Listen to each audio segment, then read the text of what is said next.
저녁 식탁 위에 놓인 김치찌개가 김이 모락모락 피어오르고 있었다.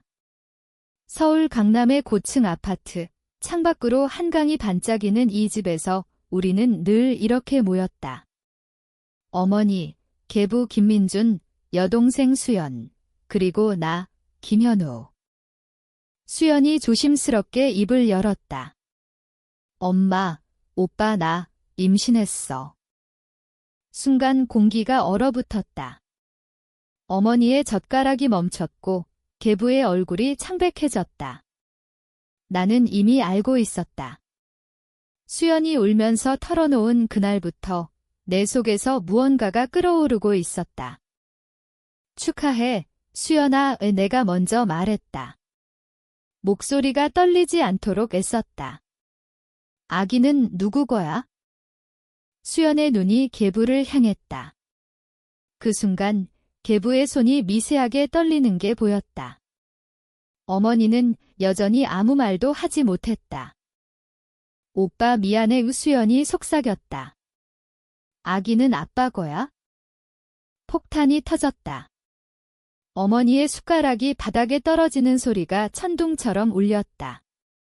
계부 김민준, 그 인간이 벌떡 일어났다. 무슨 소리야? 현우야, 내 동생이 무슨 헛소리를. 나는 천천히 일어났다. 속에서 10년간 쌓아온 증오가 목끝까지 차올랐다.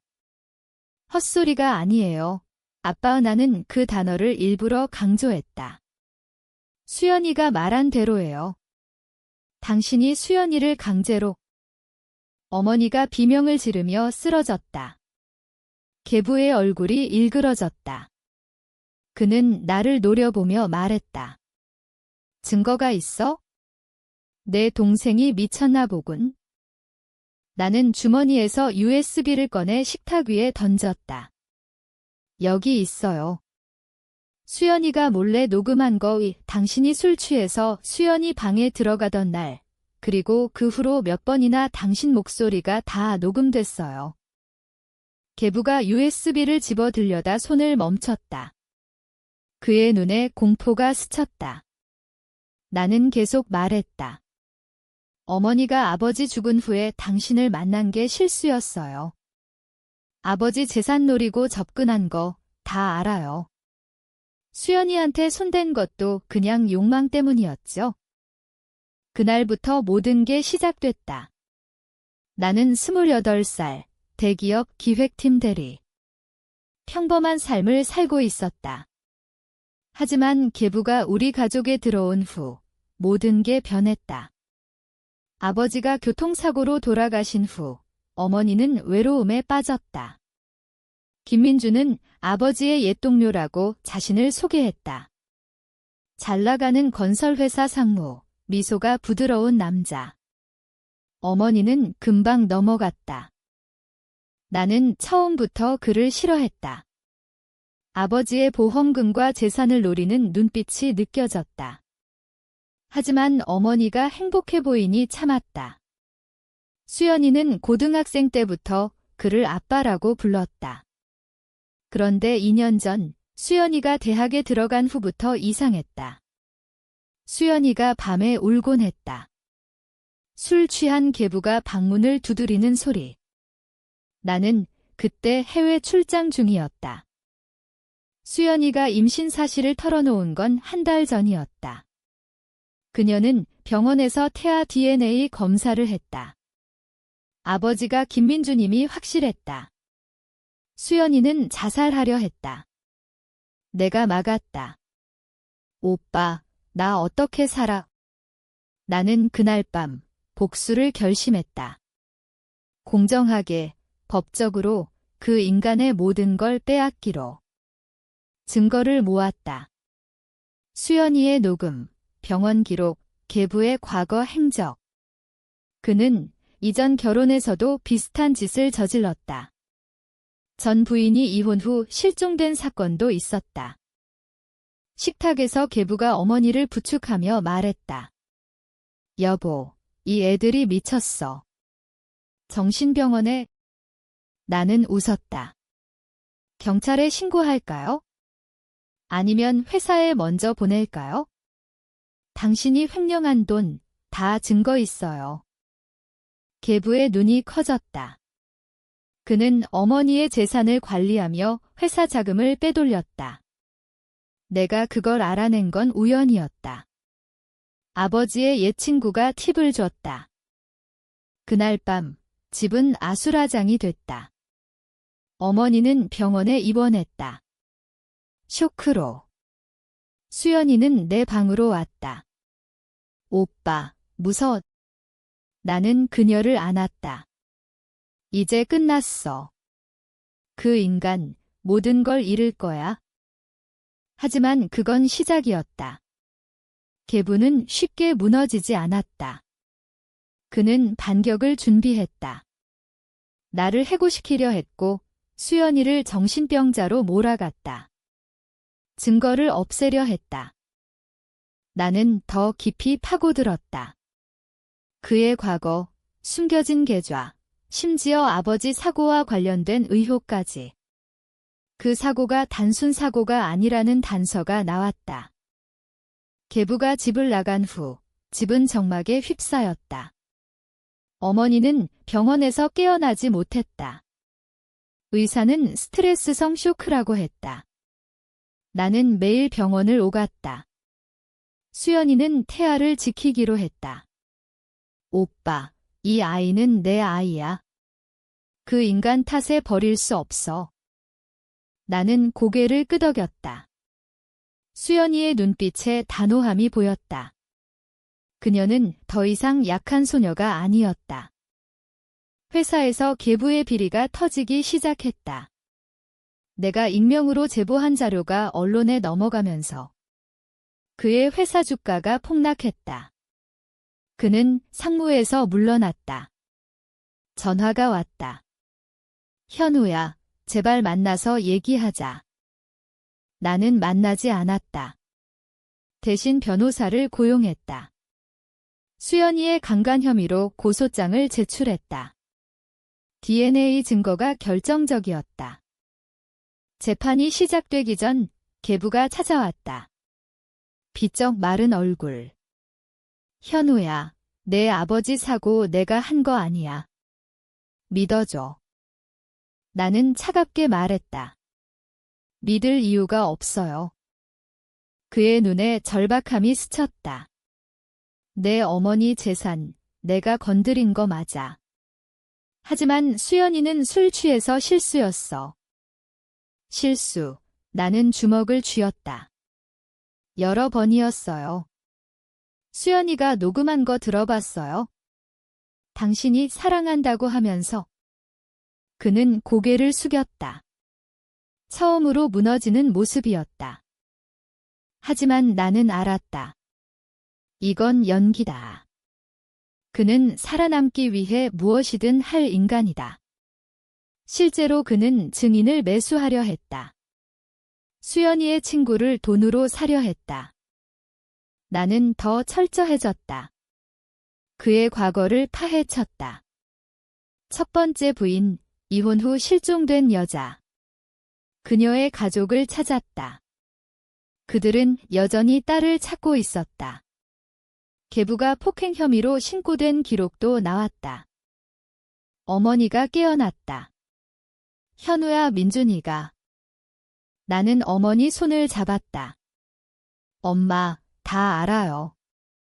그 인간, 엄마 속였어요. 어머니는 울었다. 오랜 세월 쏘가온 삶에 대한 후회. 내 아버지 죽은 후 내가 외로워서. 나는 어머니를 안았다. 이제 괜찮아요.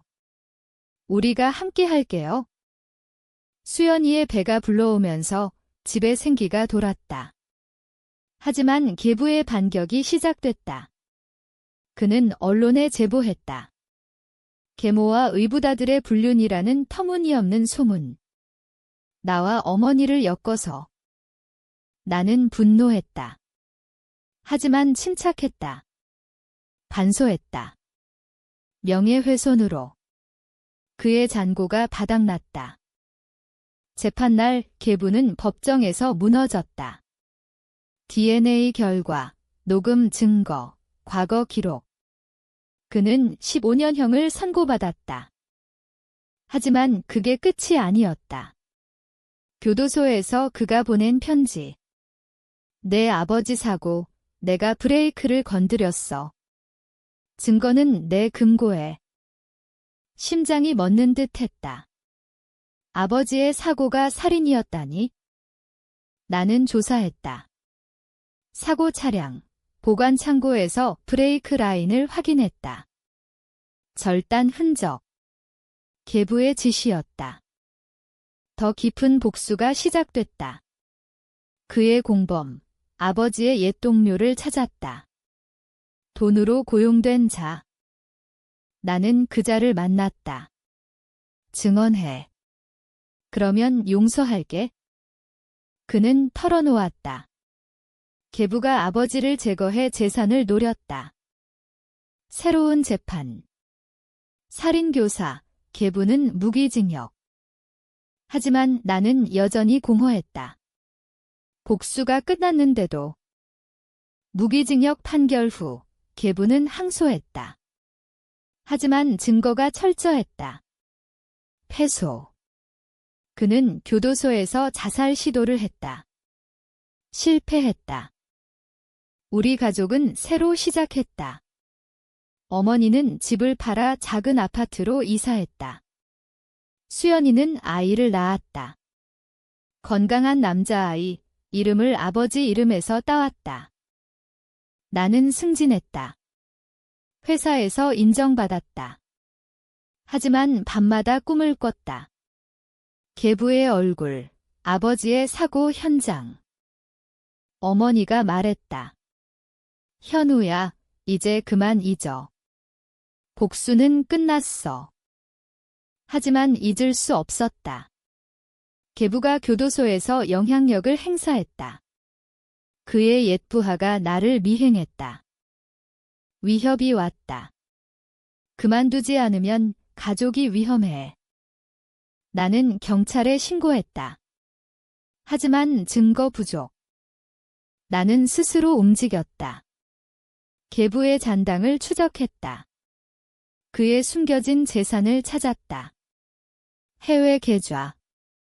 그 돈으로 피해자들에게 보상했다. 첫 번째 부인의 가족에게. 그들은 감사했다. 고마워요. 그 인간 때문에. 복수는 계속됐다. 공정하게. 법으로. 수연이의 아이가 자라면서 집에 웃음이 돌아왔다. 나는 여자친구를 만났다. 동료 소개로. 그녀는 내 과거를 알았다. 강해, 현우 씨. 하지만 계부의 그림자가 사라지지 않았다. 그는 교도소에서 편지를 보냈다. 내가 이겼어. 하지만 내 어머니 그녀도 나를 사랑했어. 어머니는 그 편지를 읽고 울었다. 내 잘못이야. 내가 그를 믿은 탓에. 나는 어머니를 위로했다. 엄마 탓 아니에요? 그 인간이 악마였어요. 시간이 흘렀다. 5년 후 계부가 암으로 죽었다. 교도소에서. 소식을 듣고 나는 묘지로 갔다. 비석 앞에 서서 말했다. 이제 끝났어. 하지만 속으로는 알았다. 상처는 영원하다. 가족은 치유됐다. 수연이는 결혼했다. 좋은 남자와. 아이는 행복하게 자랐다. 나는 책을 썼다. 익명으로. 가족 비밀과 복수의 이야기. 베스트셀러가 됐다. 책이 나오면서 과거가 다시 떠올랐다. 언론이 관심을 가졌다. 실화 기반 소설이라는 소문. 나는 인터뷰를 거부했다.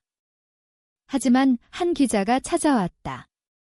김현우 씨, 그 소설 주인공이 당신 가족인가요? 나는 부정했다. 하지만 속에서 무언가가 꿈틀거렸다. 복수가 정말 끝났나? 수연이의 아이가 초등학교 들어갈 무렵 이상한 일이 생겼다. 계부의 옛 부하가 출소했다. 그는 나를 찾아왔다. 민준 씨가 죽기 전에 전해달라고 했어요. 봉투. 아내 사진. 아버지와 계부의 젊은 시절 사진. 뒤에 글르네 아버지가 나를 배신했어.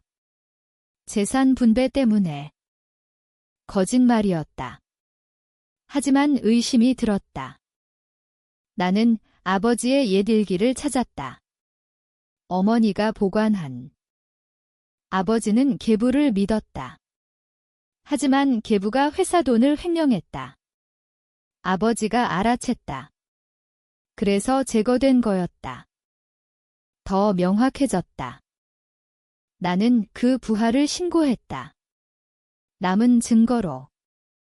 가족은 더 단단해졌다. 시간이 더 흘렀다. 나는 결혼했다. 아이가 생겼다. 수연이 가족과 함께 행복했다. 어머니는 늙어가며 말했다. 현우야, 내가 우리 구했어. 나는 웃었다. 우리가 함께 했어요. 복수의 대가는 컸다. 내 청춘, 가족의 상처. 하지만 공정했다. 그 인간은 모든 걸 잃었다. 명예, 자유, 생명. 나는 이제 평화롭다. 결국 삶은 계속된다. 상처는 희미해지지만 교훈은 남는다. 배신은 용서되지 않지만 복수는 치유의 시작일 수 있다. 가족 앞에서 터진 그 고백은 우리를 파괴할 뻔했지만 오히려 재건했다. 나는 이제 아버지가 됐다. 아이에게 말한다. 정의롭게 살아라. 그게 내 복수의 완성이다.